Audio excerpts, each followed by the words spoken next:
Hi, welcome to my Marketing 345 final project.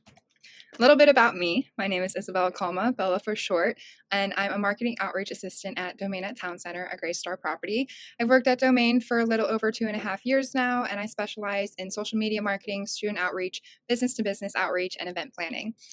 For school, I'm currently majoring in marketing and will be graduating this coming August 2025 from WVU with a Bachelor's of Science in Business Administration. So my project and goals. I did my project on Domain at Town Center just because it was easiest for me because I already work there. I already run the Instagram and Facebook for them. My goals for the project, I wanted to get people to sign leases at Domain through social media and outreach efforts. That is the main point of my job, is to sell leases. I wanted to grow already existing social media engagement and views, or Instagram and Facebook. I wanted to build my professional profile, my LinkedIn page. I didn't personally post anything on LinkedIn when I should have been because my job offers a lot of opportunity for that. And then I also wanted to learn how to use different social media platforms as a business account instead of a personal account. So my strategy for social media marketing was to gain more engagement and connections. Social media is a party. What kind did I want to throw? And then know the balance between fun and business-oriented content. I do want to make a disclaimer for Graystar. They post automated holiday posts, and they also have restrictions on what we can post and say on social media. So that didn't cause too many issues, but that also was a factor in some of our engagement during this time. So did my plan work? On certain platforms, yes, 100% it did. Like I said, I already have access to Instagram and Facebook of Domain, so we already had established audiences and followings. LinkedIn, I personally grew the most. I wasn't sure what to post, like I said before, but during this class, I was able to figure it out. There was a previous account used for X or Twitter for Domain at Town Center, but it hasn't been used since 2021 and nobody has access to it anymore. So starting over was a little bit of a roadblock, and our audience doesn't use X for the content that we post anymore. And then lastly, YouTube and Pinterest were more difficult, but I think with more time, YouTube could have been successful. Pinterest was interesting to learn about in a business rather than a personal account, but I don't think Pinterest was personally for us. So here are a few of my Facebook posts.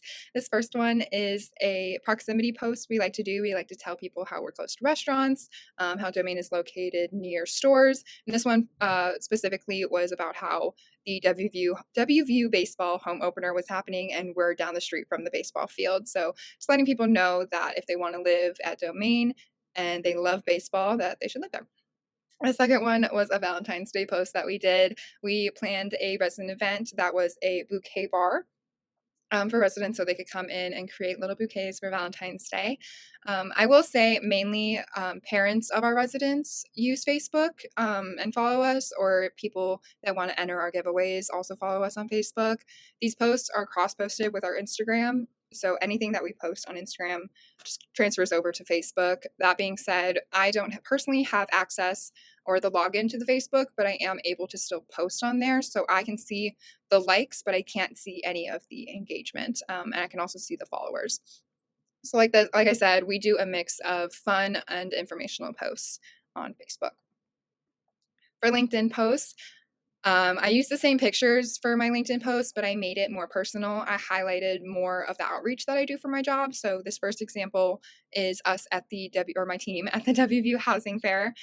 We do it every fall and spring, and it's a great way for us to interact with college students, mainly freshmen, and just get them talking about housing for next year or even years in the future.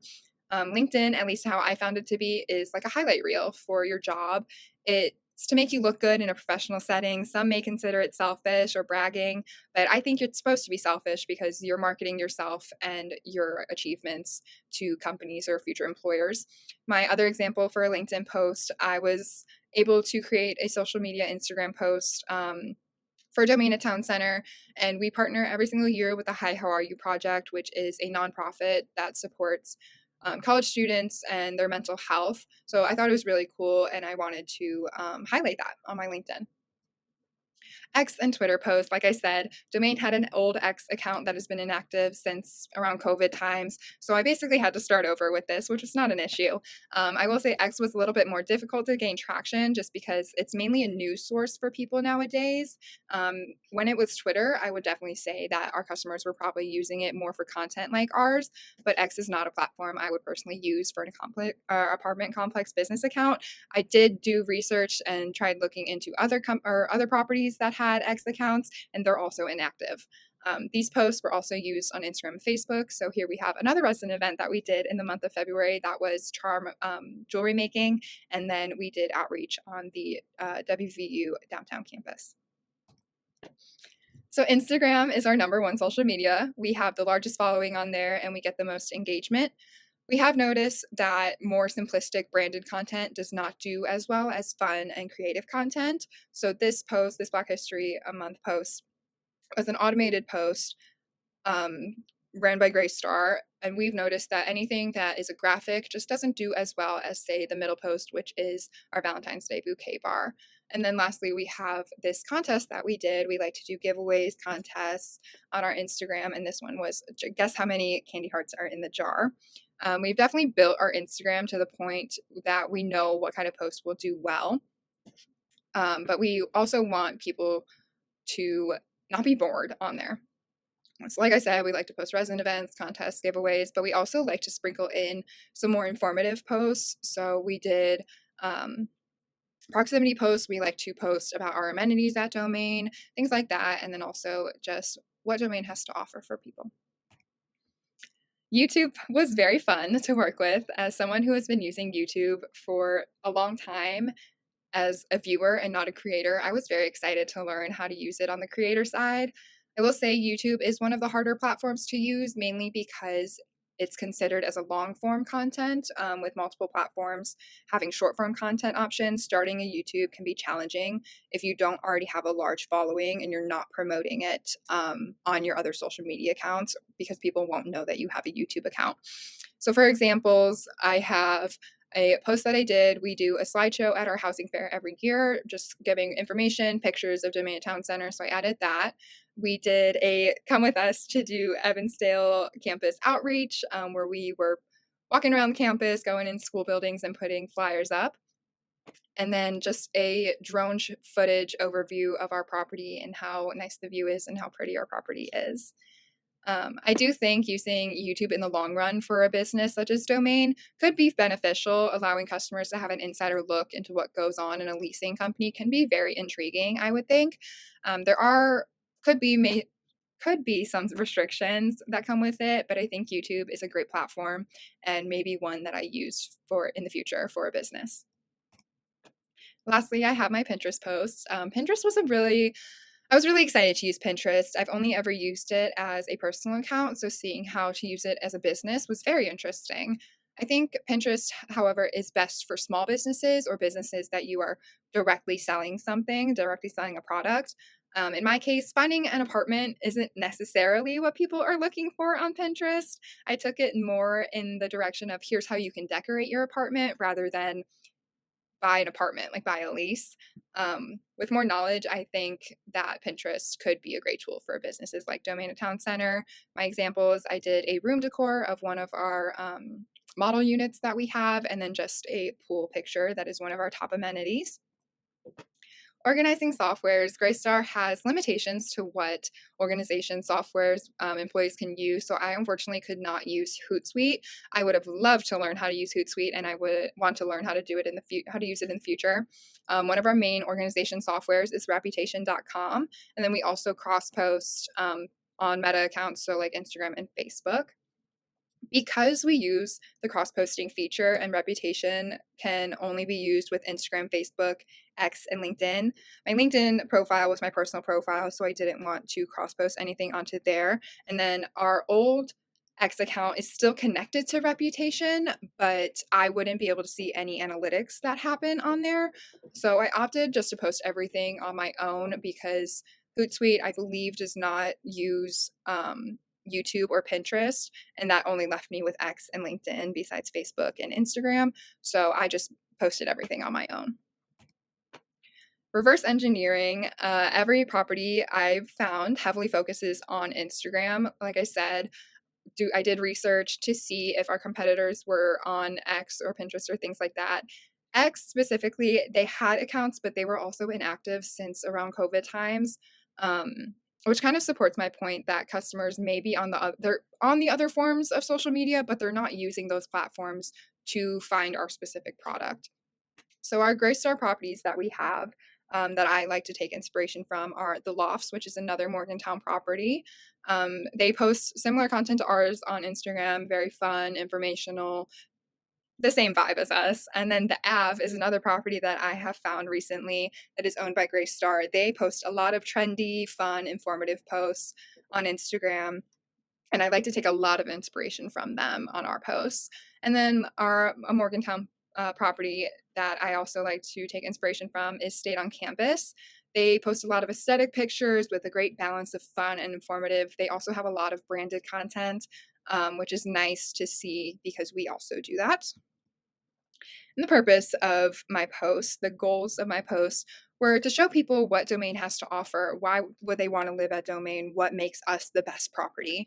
I wanted to grow our engagement. I wanted to get residents involved in the community. A lot of our residents learn about our events through Instagram and social media. So I wanted to emphasize that during this project. And then I also just wanted to have fun and be creative. Being creative is probably my favorite part of my job. I have creative freedom with a lot of the things that I do. I also create marketing calendars for us. So everything is kind of my ideas and inspiration that I take from other properties and people. The tone of my posts, I wanted them to be informative, but still fun, attention grabbing, and then also professional. But we're marketing to the average college student. So I wanted it to still be young and trendy because what would I want to see a property post on these social medias? Here are my top performing posts. The first one is from Instagram. It was our Valentine's Day post with a total of 2,102 views and over 100 likes. The second one I was surprised was my LinkedIn post of me doing outreach with my coworker on the WVU downtown campus. This post got a total of 195 impressions. And lastly, this Instagram post, which was actually an informational post, got over 1,000 views, almost 2,000 views. And it was basically saying that Domain Town Center is 65% leased for the next school year. So are trying to urge people to sign a lease with us before spots run out.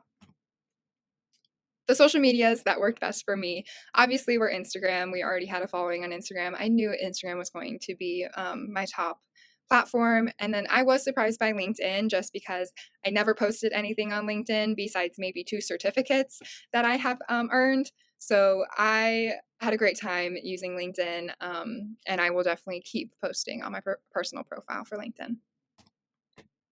So a few analytics. There is a lot on this slide. I will just breeze over it really quick. Views and engagement, Instagram had our most views. We did gain a few on YouTube and Pinterest, but not much. And then the highest gain of followers I got was on LinkedIn. I believe I started around 30 connections and ended with a gain of, I believe, around 30. So I gained 42.24%, sorry, on LinkedIn, which was really cool. And then YouTube and Pinterest, it says 400%, 300%. We only gained a few followers on there. Here are a few graphs of our Instagram engagement and then my LinkedIn engagement, just because those were the top grossing ones.